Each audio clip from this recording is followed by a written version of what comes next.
સુરતના અલથાણ વિસ્તારમાં 16 ઓક્ટોબરે બનેલી દારૂની પાર્ટીની ઘટનાએ નવો વળાંક લીધો છે। પોલીસની શરૂઆતની ઢીલી કાર્યવાહી પછી મીડિયા અહેવાલો અને સોશિયલ મીડિયા પર વાયરલ થયેલા વિડીયોના દબાણે અલથાણ પોલીસે હવે ઉદ્યોગપતિ સમીર શાહ અને તેમના પુત્ર જૈનમ શાહ સામે કડક કાર્યવાહી શરૂ કરી છે।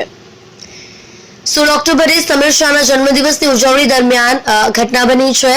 અલથાણ વિસ્તારની એક હોટેલ બહાર પોલીસે છાપો માર્યો ત્યારે આરોપીઓની કારમાંથી દારૂની બોટલો અને 9 બિયરના ટીન જપ્ત કરવામાં આવ્યા।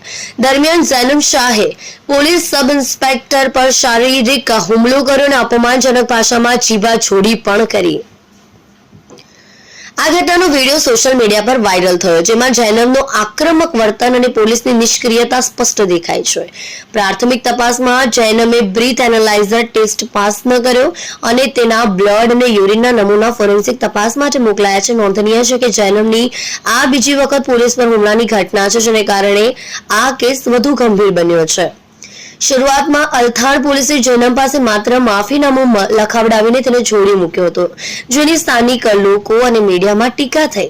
વાયરલ વિડીયોમાં પોલીસની ઢીલી કાર્યવાહી અને જૈનમના આક્રમક વર્તનની ચર્ચા થતા પોલીસ હરકતમાં આવી। વરિષ્ઠ અધિકારીઓના હસ્તક્ષેપ બાદ પોલીસે ગુજરાત પ્રોહિબિશન એક્ટ 1949ની કલમ 66(1)(b) હેઠળ દારૂના સેવન અને ગેરકાયદેસર સંગ્રહ આઈપીસીની કલમ 332 જાહેર હોદ્દેદાર ઉપર હુમલો હેઠળ કેસ નોંધ્યો।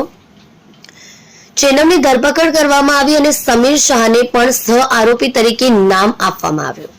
અલથાણ પોલીસે બંને આરોપીઓને અટકાયતમાં લઈ ઘટના સ્થળે રિકન્સ્ટ્રક્શન હાથ ધર્યું, જેનું ઘટનાનું પંચનામું થયું અને આ દરમિયાન પોલીસે હોટલના સીસીટીવી ફૂટેજ અને સાક્ષીઓના નિવેદનો એકત્ર કર્યા। પોલીસના જણાવ્યા મુજબ જૈનમે દારૂના નશામાં પીએસઆઈને ધક્કો માર્યો, અપશબ્દો બોલ્યા, જેના પુરાવા વિડીયોમાં મળ્યા છે। આ ઘટનાએ સુરતમાં પ્રોહિબિશન કાયદાના અમલીકરણ પર સવાલ ઉભા કર્યા છે, કારણ કે આવી ઘટનાઓમાં પહેલી નરમાઈ બાદ જનદબાણથી જ કડકાઈ દેખાય છે।